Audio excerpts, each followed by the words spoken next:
സുഹൃത്തുക്കളെ എല്ലാവർക്കും നമ്മുടെ പുതിരുവലിലേക്ക് സ്വാഗതം.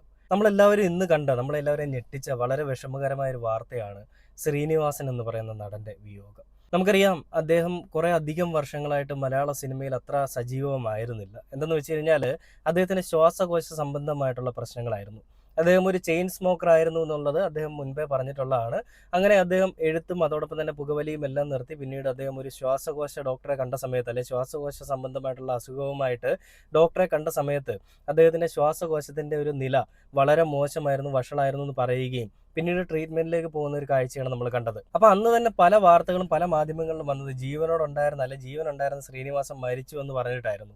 അപ്പൊ അതിനുശേഷം അദ്ദേഹം തിരികെ വരുന്നു എന്ന് പറഞ്ഞുകൊണ്ട് പല വാർത്തകളും നമ്മൾ കണ്ടു. അദ്ദേഹത്തിന്റെ തിരിച്ചുവരവ് നമ്മൾ കണ്ടു. എണീറ്റ് നടക്കാൻ വയ്യാന്നുണ്ടെങ്കിലും പല പരിപാടികളിൽ അദ്ദേഹം പോകുന്നതും അദ്ദേഹത്തിന്റെ ഒരുപാട് പ്രവർത്തികളും ഒക്കെ നമ്മൾ കണ്ടതാണ്.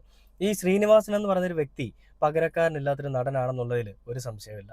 പണ്ടൊക്കെ ഞാൻ ശ്രീനിവാസന്റെ സിനിമ കാണുമ്പോൾ ഞാൻ വിചാരിക്കുമായിരുന്നു, ഇയാളെയൊക്കെ എന്തുകൊണ്ടാണ് സിനിമയ്ക്ക് ആവശ്യം, അല്ലെ എന്തുകൊണ്ടാണ് ഇയാളൊക്കെ സിനിമയിൽ അഭിനയിക്കുന്നത്, എന്തെങ്കിലും അഭിനയം ഇയാളുടെ കയ്യിൽ നിന്ന് വരുന്നുണ്ടോ എന്നൊക്കെ ഞാൻ ആലോചിക്കുമായിരുന്നു. എന്നാൽ പിന്നീട് അദ്ദേഹത്തിന്റെ ഓരോ പരാമർശങ്ങളും അദ്ദേഹത്തിന്റെ ഓരോ കാര്യങ്ങളും ഒക്കെ കാണുമ്പോൾ, അദ്ദേഹത്തിന്റെ ആശയങ്ങളൊക്കെ കാണുമ്പോൾ എനിക്ക് മനസ്സിലായി ഞാനായിരുന്നു തെറ്റെന്നുള്ളത്.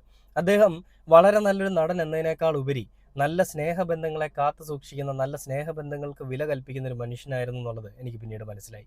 എൻ്റെ ഭാഗത്ത് തെറ്റാണെന്നുള്ളതും എനിക്കത് മനസ്സിലായി. അപ്പോൾ നമുക്ക് അറിയാം, ശ്രീനിവാസൻ എന്ന് പറയുന്നൊരു മനുഷ്യൻ പല കാര്യങ്ങളും പല സിനിമകളിലും നല്ല കുറേ അധികം മെസ്സേജുകൾ തന്നിട്ടുള്ളൊരു മനുഷ്യനാണ്. അദ്ദേഹം അത്തരത്തിൽ മമ്മൂക്കയെ പറ്റിയും മോഹൻലാലിനെ പറ്റിയും ഒക്കെ പല കാര്യങ്ങളും പറയുന്നുണ്ട്. നമുക്കറിയാം, ഇടയ്ക്കൊരു സമയങ്ങളിൽ മോഹൻലാലും ശ്രീനിവാസനും അത്ര നല്ല ബന്ധത്തിലായിരുന്നില്ല. അതിന്റെ കാരണം എന്തെന്ന് വെച്ച് കഴിഞ്ഞാൽ, ശ്രീനിവാസൻ പോകുന്ന എല്ലാ ഇന്റർവ്യൂസിലും മോഹൻലാലിനെ കളിയാക്കിക്കൊണ്ട് അദ്ദേഹം സംസാരിക്കും. എന്നാൽ അതെല്ലാം അദ്ദേഹം ഓരോ രീതിയിലായിരുന്നു കണ്ടുകൊണ്ടിരുന്നത്. സിനിമയ്ക്കകത്തുള്ള മോഹൻലാലിനെ സിനിമയ്ക്കകത്ത് കാണും, പുറത്തു പോകുമ്പോൾ വേറെ രീതിയിൽ കാണും. സിനിമയ്ക്കകത്തുള്ള ബന്ധങ്ങൾ അങ്ങനെയും പുറത്തുള്ള ബന്ധങ്ങൾ അങ്ങനെയും കാത്തു സൂക്ഷിച്ചിരുന്ന ഒരു നല്ല മനുഷ്യനായിരുന്നു എന്നാണ് ഞാൻ പറഞ്ഞു വരുന്നത്. അപ്പൊ അങ്ങനെ ഏതൊരു ഇന്റർവ്യൂവിൽ പോയാലും ശ്രീനിവാസൻ മോഹൻലാലിനെ ഞൊണ്ടനെന്ന് വിളിച്ചുകൊണ്ടും പല രീതിയിൽ വിളിച്ചുകൊണ്ടൊക്കെ കളിയാക്കുന്ന രംഗങ്ങളൊക്കെ ഉണ്ട്, നമ്മളൊക്കെ കണ്ടിട്ടുള്ളതാണ്. അപ്പൊ അങ്ങനെ ഇരുവർക്കും ഇടയിൽ അധികം ബന്ധമൊന്നും ഇല്ലാത്ത രീതിയിൽ കാര്യങ്ങളൊക്കെ പൊയ്ക്കൊണ്ടിരിക്കെ പെട്ടെന്ന് ഒരു ദിവസം ശ്രീനിവാസൻ എന്ന് പറയുന്ന മനുഷ്യന് വയ്യാതെയാവുന്നു, കുറെ അധികം നാൾ കിടപ്പിലാവുന്നു. പിന്നീട് അവിടെ നിന്ന് അദ്ദേഹം അത് തരണം ചെയ്തുകൊണ്ട് എണീറ്റ് നിൽക്കുന്നു. ആ സമയത്ത് ഒരു അവാർഡിന്റെ നിശയില് നമ്മുടെ മോഹൻലാല് അതേപോലെ തന്നെ ഈ പറയുന്ന ശ്രീനിവാസനെ സ്റ്റേജിലേക്ക് വിളിച്ചു കയറ്റുന്ന ഒരു രംഗമുണ്ടായിരുന്നു. അങ്ങനെ വിളിച്ചു കയറ്റിയിട്ട് മോഹൻലാല് ആ സ്റ്റേജിൽ വെച്ചൊരു മുത്തം കൊടുക്കുന്നു. തന്നെ ഏറ്റവും കൂടുതൽ കളിയാക്കിയിട്ടുള്ള, തന്നെ എല്ലാവരുടെയും മുന്നിൽ മോശമായിട്ട് പ്രദർശിപ്പിച്ചിട്ടുള്ള ഒരു മനുഷ്യന് മോഹൻലാൽ കൊടുത്തൊരു സ്നേഹ ചുംബനമായിരുന്നു നമ്മൾ അവിടെ കണ്ടത്. നമുക്ക് ആ ഒരു വീഡിയോ ഒന്ന് കണ്ടു നോക്കാം. ഒരുപാട് വർഷത്തെ ബന്ധമുള്ള ആൾക്കാരല്ലേ നിങ്ങളെല്ലാവരും. ഞാനായാലും പ്രിയനായാലും അല്ലെങ്കിൽ സത്യേട്ടനും ഷീനിയായാലും ഒക്കെ ഒരുപാട് വർഷത്തെ യാത്രയിൽ ഒരുമിച്ച് സഞ്ചരിച്ചവരാണ്, ഒരുപാട് സിനിമകൾ ചെയ്തവരാണ്, ഒരുപാട് വ്യക്തിപരമായ ബന്ധമുള്ളവരാണ്. സാധാരണ ഒരു ആക്ടർ റിലേഷൻഷിപ്പ് അല്ലല്ലോ. ഒരുപാട് വൈകാരിക മുഹൂർത്തങ്ങളിലൂടെ കടന്നു പോയിട്ടുള്ള ആൾക്കാരാണ്. ഇണക്കങ്ങളും പിണക്കങ്ങളും ഒക്കെ ഉണ്ടായിട്ടുണ്ട്. നല്ല സിനിമകൾക്ക് വേണ്ടിയിട്ട് ഒരുപാട് ശ്രമിച്ച ആൾക്കാരാണ്. അത് പ്രൂവ് ചെയ്ത ആൾക്കാരാണ് ശ്രീനിവാസനൊക്കെ. അതിൻ്റെ നമ്മളെ പെട്ടെന്ന് വിട്ടു പോകുമ്പോൾ ഒരു വലിയ ഷോക്കാണ് നമുക്ക്. തീർച്ചയായിട്ടും ഈ കഴിഞ്ഞ വർഷമായിട്ടൊക്കെ ഒരുപാട് നമ്മളെ ഇതുപോലെ ഒരുമിച്ച് സഞ്ചരിച്ച ആൾക്കാർ ഇങ്ങനെ പിക്കൊണ്ടിരിക്കുമ്പോഴുള്ള ഒരു സങ്കടം എന്ന് പറയുന്നത് എല്ലാ ഫീൽഡിലുള്ള ആൾക്കാർക്ക് അങ്ങനെ ഉണ്ടാകും. പക്ഷെ എന്നാലും ഇത് സിനിമ എന്ന് പറയുന്നത് അതിന് പ്രത്യേകത കൂടെ ഉണ്ട്. കഥാപാത്രങ്ങളിലൂടെ സഞ്ചരിക്കുമ്പോഴും ഷൂട്ടിംഗ് ലൊക്കേഷനുകളൊക്കെ എപ്പോഴും പ്രത്യേകതയുള്ള കാര്യങ്ങളാണ്. അത്തരത്തില് ശ്രീനിവാസന് നമ്മുടെ ഹൃദയത്തിൽ പ്രത്യേക ഒരു സ്ഥാനമുള്ള ഒരാളാണ്. അങ്ങനെ ഒരാളും അതിൽ നിന്ന് വിട്ടുപോകുമ്പോൾ വലിയ സങ്കടം തന്നെയാണ്. എന്താ പറയാ, ഈ മഴവിൽ മനോരമയുടെ അവാർഡ് ഷോയിൽ പങ്കെടുക്കുന്ന സമയത്ത് ശ്രീനിവാസന് മോഹൻലാൽ കൊടുത്ത ഒരു മുത്തം അത് ഞങ്ങളുടെയൊക്കെ കണ്ണ് നനയിച്ചിരുന്നു. അത് വളരെ നമുക്ക് അറിയാതെ പറ്റുന്നതല്ല. നേരത്തെ ഇങ്ങനെ വരുന്നു അല്ലെങ്കിൽ ഇങ്ങനെ ചെയ്യുന്നൊന്നല്ല. ഒരു പെട്ടെന്നുള്ളൊരു റിഫ്ലക്ഷൻ ആണല്ലോ, സ്നേഹത്തിന്റെ ഭാഷയാണത്. അല്ലെങ്കിലും ഞങ്ങളെ കാട്ടുപിടിച്ച് അങ്ങനെയൊക്കെ ചെയ്യാറുള്ള ആൾക്കാർ തന്നെയാണ്. അതിനെ റെസ്പോണ്ട് ചെയ്യുക, വളരെയധികം ഇഷ്ടപ്പെടുകയൊക്കെ ചെയ്യാൻ ഞങ്ങൾ തമ്മിൽ ഒരുപാട് സ്വാതന്ത്ര്യം എനിക്ക് ഉണ്ടായിരുന്നു ശ്രീനിവാസനായിട്ട്. പലർക്കും ശ്രീനിവാസനെ വളരെ സീരിയസ് ആയിട്ടൊരു ആളായിട്ടാണൊക്കെ കാണാനും, വളരെയധികം നിഷ്കളങ്കനും വളരെയധികം ഹ്യൂമർ ഇഷ്ടപ്പെടുന്ന ആളും അത്തരം ഒരുപാട് കാര്യങ്ങളുള്ള ആളായിരുന്നു. അപ്പൊ എനിക്ക് പ്രത്യേക ഒരു സ്വാതന്ത്ര്യം അധികമായിട്ടുണ്ട്. അപ്പൊ അതൊരു സ്നേഹത്തിന്റെ സ്വാതന്ത്ര്യമാണ്. അപ്പൊ ആ സ്വാതന്ത്ര്യം അറിയാതെ പെട്ടെന്ന് വന്നു എന്നുള്ളതാണ്. ഒരുപക്ഷെ മലയാള സിനിമയിൽ നമ്മൾ നോക്കുകയാണെങ്കിൽ ഇപ്പോൾ മോഹൻലാലും ശ്രീനിവാസനും ഒരുമിച്ച് അഭിനയിക്കാത്ത സിനിമകളുടെ എണ്ണം എടുക്കുന്നതായിരിക്കും ചിലപ്പോൾ എളുപ്പമെന്ന് തോന്നുന്നു. അത്രയേറെ ഹിറ്റായിട്ടുള്ള ഒരുപാട് സിനിമകൾ ഇപ്പോഴും എല്ലാവരെയും പൊട്ടിച്ചിരിപ്പിക്കുന്ന കോമ്പിനേഷനുകൾ. എങ്ങനെയായിരുന്നു ആ ഓൺ സ്ക്രീൻ? കണ്ടില്ലേ, ഇതിൽ മോഹൻലാൽ പറയുന്നത് എനിക്ക് അദ്ദേഹത്തിനോട് എപ്പോഴും ഒരു സ്നേഹമുണ്ട്, എനിക്ക് ശ്രീനിവാസന്റെ അടുത്തും ശ്രീനിവാസൻ എൻ്റെ അടുത്തും ഒരു പ്രത്യേക സ്വാതന്ത്ര്യമുണ്ടെന്നാണ്. മോഹൻലാലിനെ പലപ്പോഴും പലരും കളിയാക്കി നമ്മൾ കണ്ടിട്ടുണ്ട്. എന്നാൽ ശ്രീനിവാസൻ കളിയാക്കുന്ന രീതി മോഹൻലാലിന്റെ പോരായ്മകളെ, മോഹൻലാലിന്റെ ഏറ്റവും മോശമായിട്ടുള്ള സാഹചര്യങ്ങളെയൊക്കെ വെച്ചുകൊണ്ടായിരുന്നു. അതിനെല്ലാം ശ്രീനിവാസന് ഒരു സ്വാതന്ത്ര്യമുണ്ടായിരുന്നു. അതിനെയൊന്നും മോഹൻലാൽ ഹനിക്കുന്ന രീതിയിലൊന്നും പറഞ്ഞില്ല. മോഹൻലാലിന്റെ ചെറുപുഞ്ചിരിയോടുകൂടി മാത്രമേ അതിനെല്ലാം കണ്ടിട്ടുള്ളൂ. കാരണം അവർക്കിടയിലുള്ളൊരു ബോണ്ട് അങ്ങനെയായിരുന്നു. നമുക്ക് മമ്മൂക്കയുടെ കാര്യത്തിലേക്ക് വരികയാണെങ്കിൽ, മമ്മൂക്ക എന്ന് പറയുന്നൊരു മനുഷ്യന് ശ്രീനിവാസനോടുള്ള സ്നേഹം അതും എത്രത്തോളം ഉണ്ടായിരുന്നു എന്നുള്ളത് അദ്ദേഹത്തിൻ്റെ ഓരോ സിനിമകൾ കാണുമ്പോൾ നമുക്കറിയാം.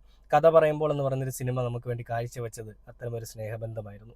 പിന്നീട് മമ്മൂക്കയുടെ റിയൽ ലൈഫിൽ മമ്മൂക്കയ്ക്ക് പേര് നിർവചിച്ച, അല്ലെ പേര് പറഞ്ഞു കൊടുത്തൊരു മനുഷ്യനെ ചേർത്ത് പിടിക്കുമ്പോഴും നമ്മുടെ മനസ്സിലേക്ക് ഓടിയെത്തിയത് കഥ പറയുമ്പോൾ എന്ന് പറയുന്ന സിനിമയായിരുന്നു. അപ്പോൾ അങ്ങനെയൊക്കെ നോക്കുമ്പോൾ ശ്രീനിവാസനോട് ഏറ്റവും അടുത്ത ബന്ധങ്ങളുള്ള രണ്ടു പേരാണ് മോഹൻലാലും മമ്മൂട്ടിയും. ഈ രണ്ടുപേരും ഈ പറയുന്ന ശ്രീനിവാസന്റെ വിയോഗ സമയത്ത് അടുത്ത് തന്നെ ഉണ്ടായിരുന്നു. വിതുമ്പിക്കൊണ്ടിരിക്കുന്ന, അല്ലെങ്കിൽ മനസ്സിൽ ഉള്ളിൽ കരഞ്ഞുകൊണ്ടിരിക്കുന്ന മമ്മൂക്കയെ ചേർത്ത് പിടിക്കുന്ന മോഹൻലാൽ എന്ന് പറയുന്ന മനുഷ്യനെ നമ്മളവിടെ കണ്ടു. ശ്രീനിവാസന്റെ ഏറ്റവും ശ്രദ്ധേയമായ ഒരു കാര്യമായിരുന്നു, ശ്രീനിവാസൻ പറഞ്ഞത് ഇങ്ങനെയാണ്: ക്രിസ്ത്യാനിയായ ആലീസിന്റെ വള പണയം വെച്ച് ഇന്നസെന്റ് തന്ന 400 രൂപ, മുസ്ലിമായ മമ്മൂട്ടി തന്ന രൂപയ്ക്ക് ഹിന്ദുവായ പെൺകുട്ടിയുടെ കഴുത്തിൽ ഞാൻ കെട്ടിയ സ്വർണ്ണത്താലി.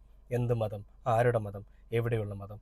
വാക്കിന്റെ ശ്രീ എന്ന് പറഞ്ഞുകൊണ്ടാണ് ഏഷ്യാനെറ്റ് ന്യൂസ് ആ വീഡിയോ പങ്കുവച്ചിരിക്കുന്നത്. ആ വീഡിയോടെ നമുക്കൊന്ന് കണ്ടു നോക്കാം. ഒരു ക്രിസ്ത്യാനി തന്ന 400 രൂപ, മുസ്ലിമായ മമ്മൂട്ടി തന്ന രൂപയ്ക്ക് ഹിന്ദുവായ പെൺകുട്ടിയുടെ കഴുത്തിൽ ഞാൻ കെട്ടിയ സ്വർണ്ണത്താലി.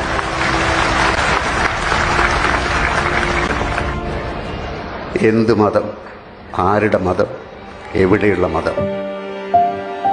കണ്ടില്ലേ, ഇതായിരുന്നു അദ്ദേഹം പറഞ്ഞ വാക്കുകൾ. നമുക്ക് ശ്രീനിവാസൻ എന്ന് പറയുന്ന മനുഷ്യന്റെ ആ ഒരു അതുല്യ പ്രതിഭയുടെ ആ വീട്ടിലേക്ക് മമ്മൂട്ടി വന്നിരിക്കുന്നതും മമ്മൂട്ടിയുടെ അടുത്തേക്ക് മോഹൻലാൽ എത്തുന്നതുമായിട്ടുള്ള വീഡിയോസ് ഈ സൈഡിൽ നോക്കി നിങ്ങൾക്ക് അറിയാൻ പറ്റും. പിന്നെ ഞാൻ റിപ്പോർട്ടർ ചാനലിൻ്റെ ഒരു പോസ്റ്റ് കാണാനിടയുണ്ടായത്, മലയാളത്തിന്റെ ശ്രീനിവേഴ്സ് അഭിനയിച്ചത് 225+ സിനിമകൾ, എഴുതിയത് 54 സിനിമകൾ, സംവിധാനം 2, നിർമ്മാണം 2, ശബ്ദം നൽകിയത് 8, ദേശീയ ചലച്ചിത്ര പുരസ്കാരം 1, സംസ്ഥാന ചലച്ചിത്ര പുരസ്കാരം 7. കഴിഞ്ഞ 4 പതിറ്റാണ്ടിലേറെയായി മലയാള സിനിമയിലെ ബഹുമുഖ സാന്നിധ്യമായിരുന്ന ശ്രീനിവാസൻ എന്ന് പറഞ്ഞുകൊണ്ടാണ് ആ ഒരു പോസ്റ്റ് അവർ പങ്കുവച്ചിരിക്കുന്നത്. എല്ലാ ആളുകൾക്കും പറയാനുള്ളത് വിഷമത്തിൻ്റെയും അങ്ങേയറ്റം മോശമായിട്ടുള്ള, അതായത് എല്ലാവരുടെയും ഉള്ളിൽ വിതുമ്പുകയാണ് ശ്രീനിവാസൻ എന്ന് പറയുന്ന ആ ഒരു മനുഷ്യനെ ഓർത്തിട്ട്. ആ ഒരു മനുഷ്യൻ്റെ വിയോഗം സഹിക്കാൻ പറ്റാത്ത, അല്ലെ സഹിക്കാവുന്നതിനേക്കാൾ അപ്പുറമാണ് എല്ലാ ആളുകൾക്കും. ആ സിനിമാ നടന്മാർക്കെന്ന് മാത്രമല്ല, ആ ഒരു വാർത്ത രാവിലെ കണ്ടപ്പോൾ എനിക്ക് പോലും ഭയങ്കര വിഷമമായി. കാരണം നമുക്ക് ഒരാൾ നമ്മളുമായിട്ടൊരു ബന്ധമില്ലെങ്കിലും ആ ആളുകളൊക്കെ നമ്മുടെ മനസ്സിൽ എത്രത്തോളം സ്വാധീനിക്കുന്നുണ്ടെന്നുള്ളത് ഇങ്ങനെയുള്ള കാര്യങ്ങളൊക്കെ വരുമ്പോഴാണ് നമ്മൾ അറിയുന്നത്. മണിച്ചേട്ടൻ മരിച്ച സമയത്തും നമ്മുടെ ഉള്ളിലുണ്ടായ അതേ വിഷമമാണ്. അദ്ദേഹത്തിൻ്റെ വീട്ടുകാരെക്കാൾ അപ്പുറം നമുക്കൊരു വിഷമം, അല്ലെങ്കിൽ ഒരു ആത്മബന്ധം അവരോടുണ്ടെങ്കിൽ അതെന്ത് രീതിയിലുള്ളതാണെന്ന് എനിക്ക് മനസ്സിലാവുന്നില്ല. അത് ആ മനുഷ്യനെ അറിയാവുന്ന, അല്ലെ ആ ഒരു മനുഷ്യനോട് സ്നേഹമുള്ളത് കൊണ്ട് തന്നെ ആയിരിക്കണം നമുക്ക് എല്ലാവർക്കും ആ രീതിയിൽ വിഷമം ഉണ്ടായിരിക്കുന്നതും. അങ്ങനെ ചേർത്ത് പിടിക്കലിൻ്റെയൊക്കെ ഏറ്റവും ഉദാഹരണമായിട്ടുള്ള മമ്മൂക്ക ശ്രീനിവാസന്റെ ഒരു ഭൗതിക ശരീരത്തിനടുത്ത് ഇരിക്കുമ്പോൾ നമുക്കറിയാം സ്നേഹത്തിൻ്റെയും കരുതലിൻ്റെയും എല്ലാം പ്രതീകമാണ് മമ്മൂക്ക. അദ്ദേഹത്തിൻ്റെ ഉള്ളിലും എത്രമാത്രം വിഷമമുണ്ടായിരിക്കും. അദ്ദേഹത്തിൻ്റെ ഉറ്റ സുഹൃത്തായിട്ടുള്ള ശ്രീനിവാസന്റെ അരികിൽ വന്നിരിക്കുന്ന കാണുമ്പോൾ തന്നെ അവരുടെ കണ്ണ് കാണുമ്പോൾ അവരുടെ ശരീരഭാഷകൾ പറയും അവരുടെ ഉള്ളിലുള്ള വിഷമം, അവരുടെ ഉള്ളിൽ കരയുകയാണെന്നുള്ളത്.